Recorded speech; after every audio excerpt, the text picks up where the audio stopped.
ಉಪಗ್ರಹ ಉಡಾವಣೆಯಾಗಲಿದೆ ಎಂದು ಇಸ್ರೋ ತಿಳಿಸಿದೆ.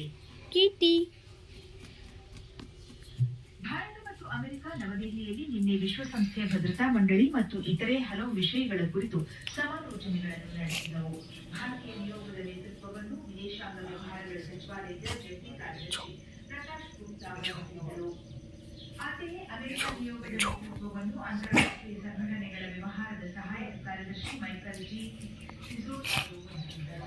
ಭಾರತ ಅಮೆರಿಕ ಕಾರ್ಯತಂತ್ರಿಕ ಪಾಲುದಾರಿಕೆಯ ಭಾಗವಾಗಿ ಉಭಯ ದೇಶಗಳು ವಿಶ್ವಸಂಸ್ಥೆ ಭದ್ರತಾ ಮಂಡಳಿ ಕಾರ್ಯಸೂಚಿಯಲ್ಲಿನ ನಿರ್ದಿಷ್ಟ ವಿಷಯಗಳ ಬಗ್ಗೆ ವ್ಯಾಪಕ ವಿಚಾರ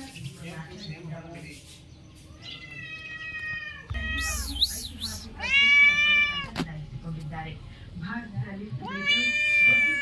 ಪುರುಷರ 109 ಕೆಜಿ ವಿಭಾಗದಲ್ಲಿ ಕಂಚಿನ ಪದಕವನ್ನು ಜಯಿಸಿದ್ದಾರೆ. ಭಾರತದ ಜೂಡೋ ಪಟು ತುಲಿಕಾಮಾನ್ ಮಹಿಳೆಯರ 78 ಕೆಜಿ ವಿಭಾಗದಲ್ಲಿ ಸ್ಕಾಟ್ಲೆಂಡ್ನ ಆಟಗಾರ್ತಿ